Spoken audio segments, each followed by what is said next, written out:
আসসালামু আলাইকুম, সবাই কেমন আছেন? আমি বিসেন্সা শহরের উদ্দেশ্যে রওনা দিছি। দেখেন, অনেক জমির মাঝে ভুট্টা ক্ষেত, তারপরে গরুর খাবার ঘাস রয়েছে। এই রাস্তাটা বিশাল। আবার এই সাইডে দেখেন, এইগুলো ঘাস ঠিক এইভাবে কেটে কেটে প্যাকেট করা হবে। মেশিনের মাধ্যমে এগুলো প্যাকেট করে। ছোট্ট করে একটা ভিডিও তুলে ধরলাম এই দেশে গরুর খাবারের জন্য কিভাবে প্রসেসিং করে ঘাস। এই জমিটার ভিতরে বহু বছর ধরে দেখতেছি এইভাবেই তারা ঘাস চাষ করে। দু সাইডে জমির ভিতরে অন্য কোনো কিছু চাষ করে না। বিশাল বড়। আমি তো এই মাথা থেকে ওই মাথা বিশাল বড়। আবার ওর সাইডে আছে ভুট্টা ক্ষেত।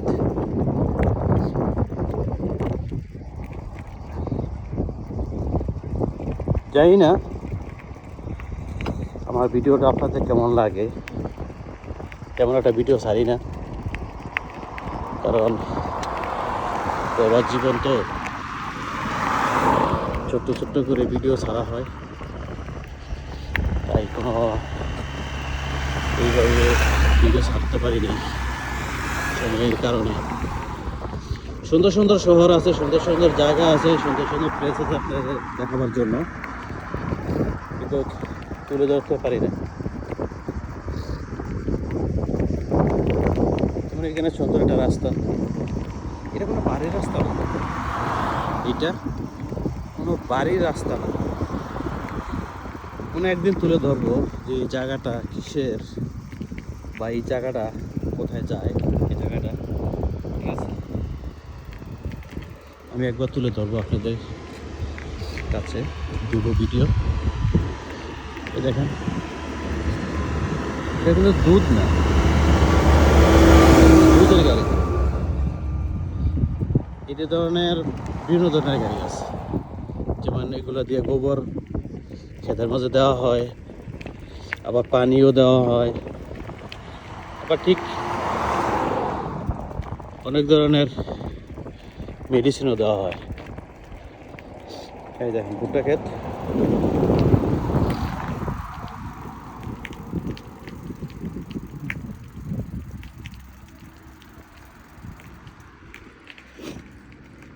ঠান্ডা লেগে গেছে আমার। রাস্তার পরিবেশ এইটা দেখেন, কোনো ময়লা নাই, কোনো কিচ্ছু নাই। এখানে একটু দেখেন, এই জায়গাটাও কত সুন্দর একটা জায়গা, কোনো ময়লা নাই দেখেন, বাগানের ভিতরে। তাই আমি উঠলাম সোজা রাস্তা দিয়ে, না একটা হাঁটার রাস্তা, বাচ্চা গেলের রাস্তা, ওই রাস্তা দিয়ে আমি উঠলাম। আমি বিসেন্সার উদ্দেশ্যে রওনা দিছি, শহরের উদ্দেশ্যে। আমি একটু গ্রাম সাইডে থাকি। দেখেন এদিকের বাড়িঘর ধরে দেখেন, কোনো ময়লা,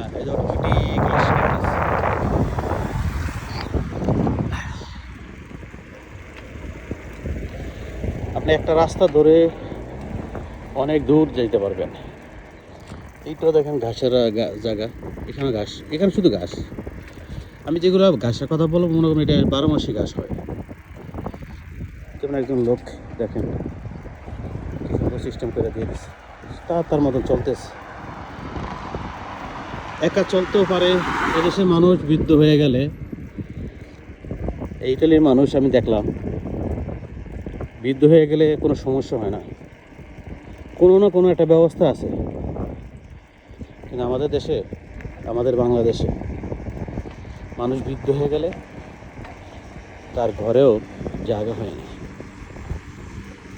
এমন কপাল পড়া দেশের মানুষ আমরা।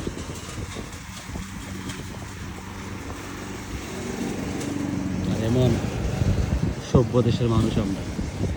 এখন তো এই যে খালটা, কোনো ময়লা আছে? খালের ভিতরে কোনো ময়লা আছে?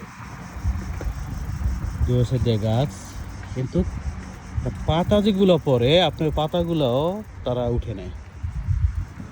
এমন নয় যে আপনার প্রতিদিন উঠানি হয়, যখনই দেখবে কোনো সমস্যা হয়েছে তখনই তারা বছরে 2বার তারা এই রাস্তাটা পরিষ্কার করে, এই খালটা, এই রাস্তাও পরিষ্কার করে প্লাস খালও পরিষ্কার করে।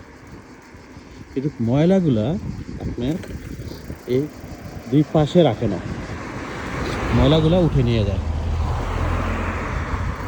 সাথে সাথে এখানে যে আমাদের দেশে তো ড্রেন হোক খাল হোক যেটা পরিষ্কার করে সাথে সাথে এখানে রেখে দেয়, মানুষের চলাচল করতে রোগ জীবাণু হতে অনেক সমস্যা হয়ে যায়। দেখেন,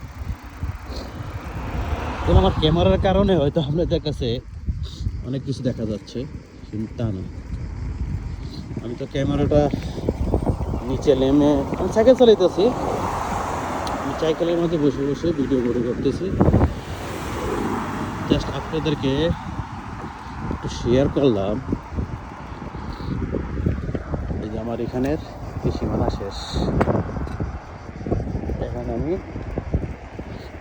ডিসেন্সার এলাকায় ঢুকে গেলাম। সাইডে সাইডে ভাগ আছে, দেখেন একটু রাস্তার মাঝে আপনি কোনো ময়লা আবর্জনা কোনো কিছুই পাবেন না। আমি সামনে গেলে ডিসেন্সার মানে আমি যে শহরে যে এলাকা থাকি আমি যে এলাকায় থাকি এই এলাকার ছোট্ট রাস্তা এগুলা। এখানে বাস সাপ্তাহিক বাস না, আপনার প্রতিদিনই বাস আছে, কিন্তু এখন স্কুল বন্ধর কারণে এই শহরের ভিতরে বাস ঢুকে না। আমি যে এলাকায় থাকি এই এলাকা, এখানের ভিতরে এইটার ভিতরে একটা ভুট্টা ক্ষেত আর এলো রাস্তা, কিন্তু কোনো ময়লা নাই। রাস্তা যতটুকু আপনাদেরকে দেখালাম কতটুকু জায়গা কোনো খাদ বা সিমেন্ট বালু উঠে গেছে বা ফিনিশিং উঠে গেছে, দেখছেন?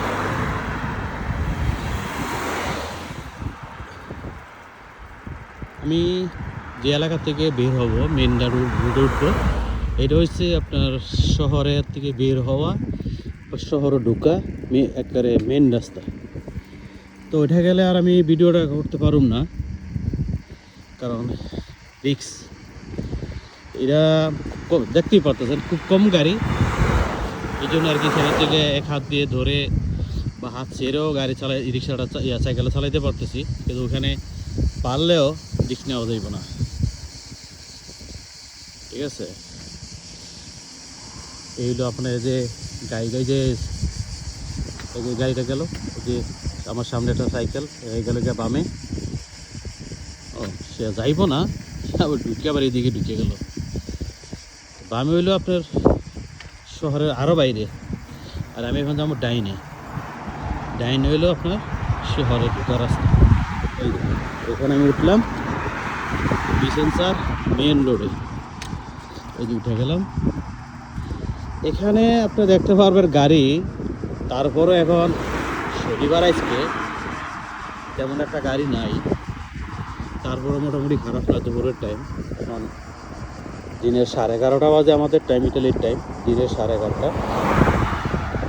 আপনি দেখতে পারবেন এখন ছোট্ট করে একটু ভিডিও করতে তুলে ধরলাম যে মেন শহরের মেন রাস্তা যেটা ওইটা। এখানে আপনার বাংলাদেশের মতন বাস ট্রাক এগুলো পাইবেন না, খুব কম। বাস ট্রাক চলে না এমন কোনো কথা না, সবই চলে, কিন্তু আমাদের দেশের মতন এরকম না। জাস্ট আমি আপনাদের সামনে আরও কটা সেকেন্ড তুলে ধরি, তাহলে বুঝতে পারবেন যে শহরের ঢুকার রাস্তা আমাদের যেমন ঢাকা শহরে ঢুকতে গেলে কি জাম জট পরে থাকুন লাগে, আর আমিও যাইতেছি, বুঝতে পারবেন যেখানে ট্রাক সিএনজি তো এইসব শহর কথা বলে লাভ নাই, কারণ ওইগুলো তো নাই। হয়তো বলতে পারবেন যেগুলো নাই সেটা নিয়ে কথা বলা তো উচিত না, হ্যাঁ ঠিক আছে। তারপরে যেমন বাস ট্যাক্সি, হ্যাঁ ট্রাক বাস ট্যাক্সি সিএনজি ওগুলা তো মনে করে যেমন এগুলো নাই, কিন্তু পরিবেশটা বুঝতে পারবেন যে কী অবস্থা, মানুষের চলাফেরা, জীবনযাত্রা, আমরা কীভাবে থাকি, কী পরিবেশ। রাস্তাঘাটে যদি এরকম পরিবেশ দেখেন, আর টুকটাক যে একটা পাতা কাতা দেখতেছেন, এখন গরমের দিন যখন বাতাস আইন না কোথা থেকে কোথায় না পালাই দিছে, বা গাছের কিছু পাতা পড়ে গেছে, ওই যে ডাস্টবিন, বুঝছেন, জায়গায় জায়গায় তাদের বাড়ির সামনে ডাস্টবিন আছে। আপনি জায়গায় জায়গাতে ময়লা ফেলাইবেন, ইচ্ছে করে পারবেন না। হয়তো কেউ দেখলে আপনাকে কমপ্লেন দিবে, আনালে পুলিশ ফোন করবো, যেখানে ওরা ময়লা ফেলায়। বিভিন্ন ধরনের সমস্যা, আর ওরা সাহসই দেয় না যে আমরা একটা ময়লা ফেলাই দিই। কিন্তু আমরা বেশিরভাগ বিদেশিরা যেমন টিস্যু বা যে কোনো একটা কাগজ পালাই দিই, ওরা কিন্তু পালাইব না। ওরা হাতে করে বা প্যান্টের পকেটে বা জ্যাকেটের পকেটে, হ্যাঁ, আনালে সাইড ব্যাগে, কান্তের ব্যাগে নিয়ে নেবে। কিন্তু আমরা তো সভ্য দেশের বাঙালি, বুঝেন নেই, আমরা সবই পারি। ঠিক আছে, তো যাই হোক, অনেক সময় আপনাদের সাথে শেয়ার করলাম কিছু কথা, কিছু চিনারি। ভালো থাকবেন। এই এখানে দেখবেন মানে এখানে যে সাইনবোর্ডের ভিতরে লেখা রুম মিলানো বা ভেনিসিয়া, মানে বিশ্ব রোডের, যে আপনি বিশ্ব রোড দিয়ে ঢুকবেন ওইটার সাইনবোর্ড, যে ঢুকতে পারবে যে কতটুকু দূরে গেলে বা কতটুকু দূরে গেলে আপনি এই শহর থেকে ওই শহর বা এই এলাকায় বা ওই এলাকায় যেতে পারবেন। এবার এখানে লেখা হচ্ছে মিলানো ভেনিসিয়া। আপনি ওই টুল যেখানে বসে, টুল আছে, টুল ছাড়া ঢুকতে পারবেন না, টুল ছাড়া বের হতেও পারবেন না। তাই এই জন্য আর কি এখানে একটা ইয়ে আছে, এখান থেকে আপনি মনে করেন যে সবুজ বাতি জ্বললে যেতে পারবেন, লাল বাতি বললে যেতে পারবেন না। দেখেন দুটো সাইডে দেখেন কোনো গাড়ি আছে, এই দেখুন কোনো ঝামেলা নেই। এখানে একটা পেট্রোল পাম্প, এখানে কোনো জাম নাই, নিজে স্বাধীন মতন আসলো, নিজে স্বাধীন মতন নিয়ে গেল, কোনো সমস্যা হয় না। লোকও আছে, লোক নাই, শনিবারের দিন অটোমেটিক যার ইচ্ছায় ঢুকাই নিতেছে, যার ইচ্ছা মতন তেল নিয়ে নিতেছে। এই জন্য বাংলাদেশের মতন যে জাম জাক্কা এই সেই করতে হবে তা না। একটা মরা লাশের গাড়ি, একটা লাশ দিতেছে। যাই হোক, এই ভিডিওর ভিতরে শেষ মুহূর্তে আমার একটা জিনিস চোখে পড়লো, একটা লাশের গাড়ি। গাড়িটা দেখে সাথে সাথে শৈলের রুমা দিয়ে দাঁড়িয়ে গেল, হয়তো কোনো এক সময় কোনো একদিন আমাকেও এইভাবে নিয়ে যাবে। সবাই ভালো থাকবেন, সুস্থ থাকবেন। আর বেশি দূরে যেতে পারবো না, আমার এখান থেকে শহরে হচ্ছে 12 কিলোমিটার দূর। তো আমি প্রায় 1 কিলোমিটার উপরে চলে আসলাম, মেইন রোডে উঠার প্রায় 1 কিলোমিটার উপরে চলে আসছি। ইনশাআল্লাহ সবাই ভালো থাকবেন, সুস্থ থাকবেন। আবার কোনো এক সময় কোনো এলাকার বা কোনো একটা রাস্তার রাস্তা কথা তুলে ধরবো। সবাই ভালো থাকবেন, সুস্থ থাকবেন, আর আমার ভিডিওগুলো দেখবেন, সাপোর্ট করবেন, লাইক শেয়ার করবেন। হ্যাঁ, সবাই ভালো থাকবেন। আসসালামু আলাইকুম।